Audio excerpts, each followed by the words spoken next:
Hi everybody. Today we're going to talk about CarShield. That's written right here in my wonderful handwriting.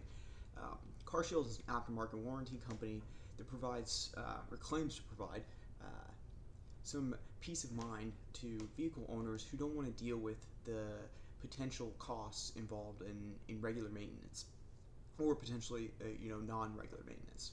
Today we're going to discuss how much it is and whether or not it's worth it for the average buyer to get it. I'm going to start off right off the bat. Generally, I tend to stray away from these things as I prefer to just handle the costs as they come. And sort of by definition, an insurance company like this is going to make money somewhere. And their goal is basically to aggregate the costs across a large number of users. So certain ones who end up getting major maintenance covered, they end up winning out, but the vast majority of the people who pay for these services are generally paying more than they need to. So we'll go into some of the details, but overall I tend to stray away from them, but again, in certain circumstances that we'll discuss later, they can be a really helpful mechanism if you're the kind that just doesn't want to worry about it and likes to pay a set fee for services in advance. So let's dive right in. What is CarShield? What does it do? How does it work?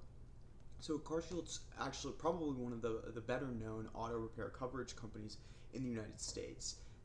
Their mission is to take away the stress of potentially expensive repairs on cars that are no longer covered within a warranty. What they don't do is insurance. So they are not an insurance company in the event that you crash your car or have a tree fall on it or something like that. It tends to be more in terms of your brakes wear out, your engine goes, something happens with the transmission, those kinds of repair costs. Generally, if you're buying a new car, you'll be covered by a warranty that stretches anywhere from 3 to potentially 10 years with some of the new Kia and Hyundai warranties. So this is really an additive to that once the typical warranties go out. Okay, so now we understand sort of CarShield is essentially an extended or additional manufacturer's warranty. What are their plans involved? They've got a few, and they tend to mimic the typical manufacturer's warranties. Their highest plan, called the Diamond Plan, tries to mirror the same bumper-to-bumper coverage that you would get with your original vehicle warranty. So that right off the lot, you probably get maybe a 3-year bumper to bumper, and so that's their Diamond Plan. Their Platinum Plan protects the engine, transmission, AC, electrical system, starter, and water pump and fuel pump, and some other things. So these are sort of the main subsystems of your vehicle, and you can imagine 5 years into your vehicle ownership, trying to fix the transmission or the AC, those can be pretty expensive repairs. So this Platinum Plan, okay, sort of seems like it might cover some things. As we drop down to the next one, you've got the Gold Plan. This protects the engine, transmission, water pump, alternator, starter, AC, and windows. So we're losing a few things there, and they probably have a higher deductible on certain things in that plan. If you drop down another level to their lowest advertised plan, they still have additional ones that you can sign up for, but these are sort of their main 4. This protects lubricated engine parts, transmission, and water pump. So as you notice, you get lower coverage. They start covering sort of less expensive items in the vehicle. One thing to note here, though, is that they tend to very often they'll have a deductible. So as you get to these sort of cheaper issues that you might run into on the Silver Plan, if you have a $100 deductible, but the repair only costs $75, that's not a very, very effective system, because you're still going to end up paying that $75 under the deductible.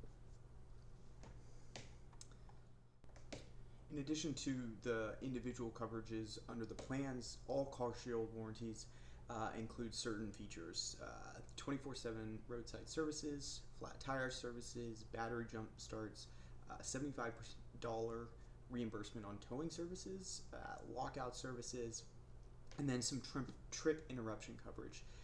They can provide a daily stipend for 3 or 4 days.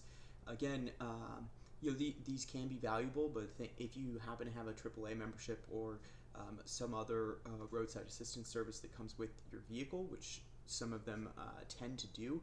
This really isn't very helpful because you're already covered there, and it's not even that cost effective in terms of the towing services. $75 reimbursement, you're almost guaranteed to spend more than $75 towing unless you happen to be right next to a shop. So just another thing to keep in mind if you're investigating spending. All right, so a lot of talk about pricing and effectiveness, but you haven't heard any prices. So what does this thing cost? Unfortunately, because cars tend to vary in price, size, shape, they tend to not show any of their pricing on the website, and you have to ask for individual quotes. Thankfully, somebody's already gone through and done some of the hard work for us. And interestingly enough, CarTalk.com quoted various 2017 models: Ford F-150, a truck; Toyota RAV4, which is a crossover; Honda Accord; and then a BMW X3, which is another crossover. But all very different in different categories. The result, though, interestingly enough, was that they were all quoted at $129.99 per month for all levels of coverage, with a $100 deductible. So again, going back to what I mentioned earlier on some of these lower cost services that they're covering, you could end up still having to pay for it 100% under your $100 deductible, in addition to the cost you're paying for the overall CarShield plan. So really, these things only come in to play in terms of getting your money back from one of these aftermarket warranties if you have some sort of major or quasi catastrophic issue with your transmission, and you need a $5,000 new transmission. Things like that, you certainly win out.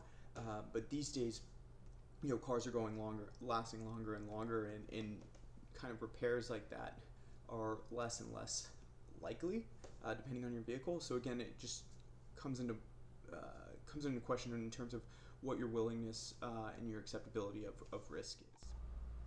One thing you never want to leave out when considering something like a CarShield aftermarket warranty is, what are the other customers saying? Maybe there really is some value in this, and former customers are having a great experience. It's a little interesting when you look at some of the reviews, because there are two major sources of reviews. The first is Trustpilot. If you look at those, they generally tend to be pretty good. You see 68% excellent at 5 stars, and only 18% at poor, which is 2 stars, or bad at 1 star. Some of the positive comments are things specifically like, the setup was quick and easy, everything that I asked was done perfectly, CarShield has great packages and always answers every question I have. That's great to hear. Some of them seem a little bit questionable in terms of their veracity. If you look at the more negative ones in Trustpilot, you come across ones that say, I wasn't told of the protocols when claiming a repair. Sounds like they kind of ended up not getting refunded for some of their repairs. I recently had a serious problem with my 2009 Ford Platinum. Guess what? CarShield won't fix it. So you start to see, some of the differences here, which generally those are kind of typical of insurance companies, because the fine print says certain things and they don't cover certain things, and generally people are going to be pretty upset about that. The interesting thing is when you go to the Better Business Bureau and their reviews, things take a turn for the negative. CarShield shows a rather dismal 1.44 out of 5 stars across 966 reviews. It's not a great ranking. One thing to keep in mind is, the BBB generally is kind of a sounding board for negative reviews. People don't tend to go there as much when they have a really stellar experience, because they just kind of tend to go about their day. So it does probably skew a little bit negative.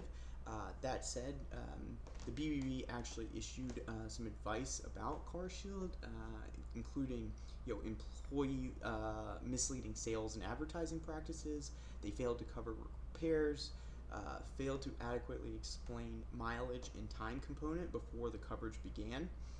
So these are some pretty major concerns, and you'll certainly want to make sure that you understand exactly what you're getting into before you sign up for one of these services. Specifically, do not skip the fine print. Right? This is not you signing up for iTunes and you're getting the new install and it's 22 pages and you don't want to read it. So you just click OK. If you're about to spend $120 a month for some sort of coverage, read the fine print. You do not want to pay $1,000 this year and then end up having a repair that they ultimately won't cover. And then they point to the fine print that you didn't read, and everybody has a bad day.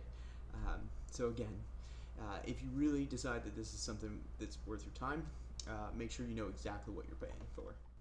Just as a point of reference, in addition to the $129.99 per month that Car Talk was quoted, other reports have stated that some of the CarShield plans have started at $99 per month. So there certainly is some variation, and it's worth, if you're interested, just getting a quote to see what it might be. But even if we look at that $99 a month quote, you're paying that over the 12 months, so let's round that to about $1,200 a year. It's kind of difficult to understand whether that's worth it or not without knowing how much you might pay if you don't have that. So if we look at the average cost of a repair for a Toyota RAV4, that 2017 that was quoted at $129 a month, RepairPal.com shows that there's only a $458 annual repair cost on average. So that means that instead of paying your $458 expected annual cost, you're now paying the $1,200 CarShield cost plus a $100 deductible, so $1,300. So you've essentially 2.5x your monthly or your annual cost of ownership for that vehicle. So when you start comparing it to the alternative, it stops making as much sense. That being said, if we move to a more expensive, more difficult car to maintain, namely the BMWs, which anybody will tell you tend to be very expensive to keep up, that 2017 BMW X3, the annual repair cost is on RepairPal.com $1,034. So now we're starting to kind of get closer to the range that we might actually start getting value out of this CarShield warranty.